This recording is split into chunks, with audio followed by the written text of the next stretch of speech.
In this video, we're going to derive the second law expressions for both closed and open systems.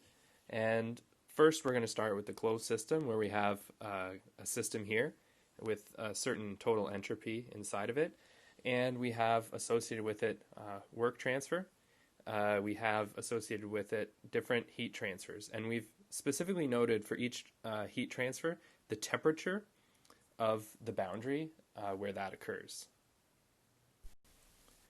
So we start out writing our equation by summing up the entropy changes that are associated with the three different heat transfers that we've identified for this system. I've left a small gap here, and you'll see why in a moment. And then that's going to be equal to the entropy change in the system. Now the next thing that we can do is we can add the entropy transfer associated with work, which is of course 0, as we identified in the last video. So I've added in that 0 to identify the entropy transfer associated with work. Of course, we'll drop the 0 when we write down the final part of it. However, we're not quite done with this equation because, as we noted by the Clausius inequality, that the summation of all the entropy transfers associated with heat is always less than or equal to 0 for a cycle. Now in a cycle, ds is equal to 0. And so this equation would actually be an inequality. However, we don't want to have an inequality, we want an equality, so we add a term that we call the entropy generation, which is going to be called Sgen, which is going to be positive in order to make this expression into an equality. So again, Sgen, or the entropy generation, is needed in this equation in order to make it an equality instead of an inequality, as the Clausius inequality would imply otherwise. So now we rewrite this equation. We drop the 0 associated with entropy transfer associated with work. We put all of the heat transfer terms together, so we just sum over I, where I runs from 1 to the number of heat transfers that occur, and we simply solve the equation for entropy generation. Now to put this into rate form, we are going to differentiate with respect to time. So Sgen, the amount of entropy generation over the process, becomes Sgen dot, or the rate of entropy generation.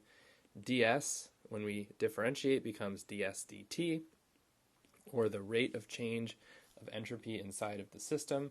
And then we have the subtraction of the entropy associated with the heat transfers, which will now become heat transfer rates. So we'll call those Q dot, and they will still be associated with a particular temperature, Ti. So here we'll just note again that ds dt is the rate of change of entropy inside of the system. With regards to the heat transfer term, this is the rate of entropy associated with heat transfer. It represents the entropy change of the surroundings. And if we recall the inequality of Clausius, where the cyclic integral of delta Q over T is less than or equal to 0, we can show that this term has a net negative effect on the equation. So just a couple more points about this expression. First, the net production of entropy, Sgen, is always greater than or equal to 0. It cannot be negative. If it turns out negative, that means that that process is impossible. If a process is reversible, that's the ideal case. That means that Sgen is exactly equal to 0. It should be noted that we can have S decreasing in a system, but it's required that the magnitude of the entropy transfer associated with heat transfer must be greater than the change in entropy of the system, such that Sgen remains positive. And so all this really means that if S goes down in the system, S in the surroundings must increase by at least that much or more. And finally, we now look at the second law expression for an open system, which we won't go through the detailed derivation of because we can simply extend what we had for the closed system by adding the influence of any mass branches.